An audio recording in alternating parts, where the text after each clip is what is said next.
Hello and welcome to another recap video of Dungeon of the Mad Mage. Our intrepid heroes in this session have just arrived on the 11th floor of the Undermountain.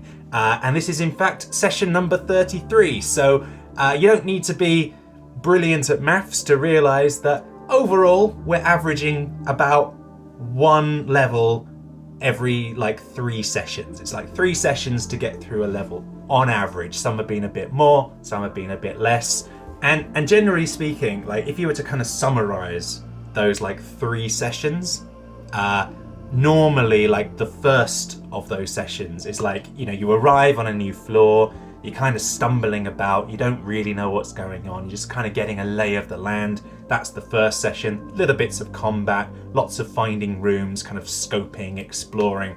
The second session tends to be, right, okay, now we know who the main kind of players are on this floor, we kind of know what the kind of factions are, we're encouraged to maybe pick a side or just run away, as it might be. And then finally there's like a third session where there's normally some sort of climactic boss fight, followed by a little bit of kind of looting afterwards and gathering some goodies. And I think that description could apply to quite a few of the floors in the dungeon, not all of them, but like certainly things like the floor with the Kuatoa and the Aboleth, the Sliver Swamp, which had of course the Bullywugs and the Bone Naggers, and of course it applies to our most recent floor where of course the boss fight was against Morale.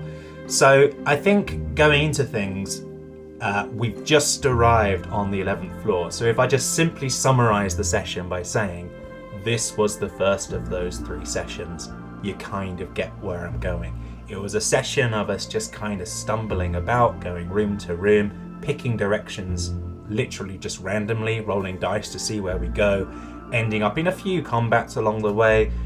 We fought against some like disembodied troll hands, then we encountered a troll that was in a fight against some troglodytes. We decided to defend the troglodytes by attacking the troll. The troglodytes ran away, we followed them, we ended up basically finding a troglodyte kind of lair where they were living and where they were in a kind of fight or like in a kind of standoff situation against a bunch of drow. And of course my character doesn't like drow very much, and so we were like, hey, we like the fact that you're fighting to the death against drow, let's help you out in exchange for some, you know, quid pro quo on that one. So yeah, that's basically like the session, essentially. It was a lot of you know, finding things out, and now we're in a position where in the next session, now we know what the factions are, there's going to be a bit of fighting, and then presumably it's all going to build into some sort of big boss fight. What's the boss going to be this time? Well, there's a number of possibilities. Of course, there is probably a drow priestess on this floor in the form of one of these Freth ladies, Erlal Freth that I'm looking for, as part of my Harper's quest that I was given. But also this boss could be this giant snake-like thing that we've seen a couple of times now.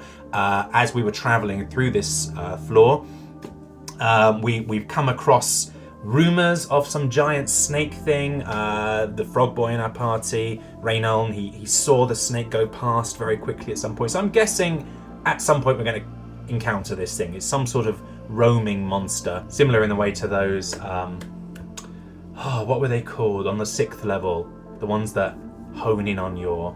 They have a very good sense of hearing. Umber Hulks. That's them. Similar way to the Umber Hulks. So yeah, I'm excited to see where that goes. And yeah, I mean, I think talking to the DM, he was saying that this is one of his favourite floors to run in the game. Basically because I think he as a DM is a bit of a chaos merchant. He likes it when there's like randomized elements or semi-random, like roaming monsters and things that he kind of tracks in the background without us being aware of it. I haven't really seen too much to tell me why this is one of his favorite floors. Like so far it's all quite standard. It's a kind of cavernous area, very natural layout to it, lots of caves. However, there have been a few kind of magical shenanigans in place.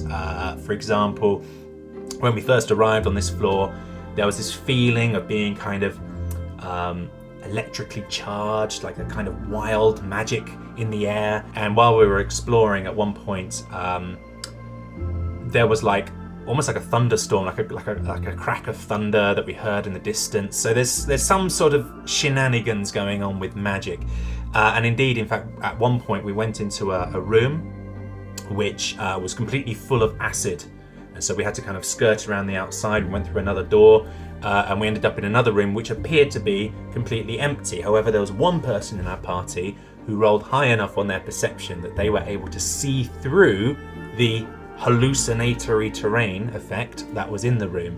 It turned out that actually the room wasn't empty, it was full of zombies, which we decided not to engage. We just kind of backed out of there. But this member of the party also revealed to us that that room full of acid was not in fact full of acid, it was empty. So there was some hallucinatory terrain that had been cast in this area, and in fact that room that was full of acid in fact contained the remnants of some battle between troglodytes and drow, the kind of aftermath of that. So there's definitely something magical going on this floor. There's something that we haven't quite encountered yet, but that's going to be, of course, for the second of the trio of sessions on this level, if I were to make a guess. Of course, we had a new member of our party in this session. We had Virtue, who is a tiefling wizard. He's a blade singer. And he basically, his backstory is he came from Duomakor. I don't know how he relates to Violence and Turbulence, the twin sisters that were in Duomakor, but there's some sort of connection there that he was telling me outside the game. Maybe they're like friends or colleagues or relations, I'm not sure. But yeah, certainly he came from Duomakor. So he knew a lot about what was going down there. He really respected Hallister. He really respected, he knew a lot of the kind of names and faces that we were kind of mentioning as we went. And actually it turns out, I didn't actually know this before, but Auric himself, Auric the Dragonborn Artificer in our party, he apparently was a supply teacher, a substitute teacher in Dwarmakor. That never came up before. So yeah, that's quite interesting. Little tidbit from his backstory. So they kind of knew each other. That's always nice when there's a link in the party. But yeah, mechanically he's kind of like a bit of an edgelord, I think is the best way to play him. Is a bit of a kind of anime character, being a little bit offish, like not making friends, just being like, oh, you don't understand me, I am of the darkness, kind of thing. And then in battle suddenly coming to life and springing to life with amazing, like incredible anime-like maneuvers, steel wind strike, hitting like a billion different enemies. That's basically his shtick. He carries like a giant sword on his back, like Cloud Strife, you know. I don't know, he's still kind of getting a feel for the character, so it's a little bit early to pass judgment. This is the guy who was previously playing Bolin and Mamaliota, who were two brilliant characters to roleplay off. I'm not feeling this one as much, but it's early days, so I can't really pass comment there. And also on the roleplay front, because this, of course, when you got a new character, it gives everyone a chance to kind of introduce themselves, and it's kind of mixing things up. And it turns out that Raynome had a whole like section of backstory, because I was basically introducing the party, and I mentioned Raynome. I introduced him as being the king of the frogs, and he was like, "Well, I'm not actually a frog. I'm actually a human," which was, you know, news to a lot of us in the group. And we were like, whoa, you're a human? What happened? And it turns out that he has been, in some way, he's actually a human king who has been kind of polymorphed or cursed to appear to be a frog.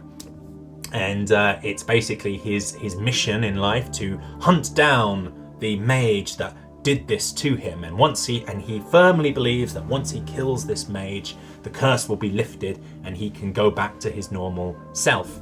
But there's something odd going on there for sure, because as we were kind of talking with him, first of all, he mentioned that he was the king of a human kingdom. I didn't write down the name, but it was a name that none of us had heard of. We were rolling like history checks. We're like, I've not heard of that place. Obviously, I've spent my entire life in the Undermountains, so I noped out of that role. But everyone else at the table who's actually been to the Sword Coast. They'd never heard of this kingdom. So that's a bit of a kind of red flag there. It's a bit like, that's weird. But then the other thing that he kind of mentioned, almost in passing, was he said that every time I find this wizard and kill him, he seems to pop up somewhere else, but stronger than before. Which suggests to me that he's had this conviction for a while that if he hunts down this guy and kills him, then he will revert to normal. But not only has he had this conviction for a while, it seems that he's actually done it a few times. And it doesn't seem to have worked. Which leads you to believe either he is completely true, it is completely accurate that this wizard keeps popping up forever and he keeps trying to kill him, and it's like playing whack-a-mole, but whack-a-wizard instead. Or he is mistaken about the truth of things and there's something else at play that we're not aware of. So there's something interesting there. I like that. I like it when you've got a character that doesn't know their own backstory, or it's like, what's the term in story writing circles? It's unreliable narrator. When they tell you that something's happening, but it's actually something else. I like that kind of rug pull. So yeah, we'll see what comes of that. But at the moment, he is firmly convinced that Hallister Blackcloak is this wizard that he needs to hunt down and kill, and that's kind of his motivation for going through the Underdark, through the Undermountain. And of course, our newcomer in the party, Virtue, he totally respects Hallister. He really likes him because, of course, Hallister was the headmaster of Dulmacore, or at least people thought that Hallister was the headmaster of Dulmacore. He was actually something else in disguise, an Arcanalolf. It's a whole story, but the whole point is, so there's a bit of tension in the party there because he's like, I'm not going to let you kill Hallister, kind of thing. And I don't know, that's fun. I like that.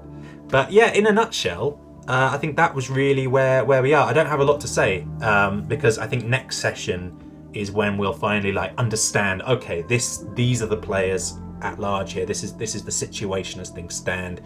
Now we can kind of get control of the situation, pick a side, make things work in our favor, and then the session after is when presumably there's some sort of boss fight. We collect the loot, we find the stairs, we go to the next level, and scene and repeat. And yeah, actually we'll level up.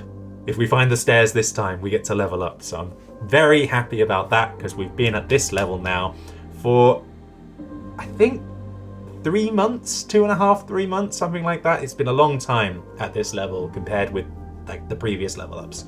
So yeah, excited to continue. And yeah, as always, thank you for watching. Thank you for sticking through this. And I look forward to updating you again with another video soon. Take care.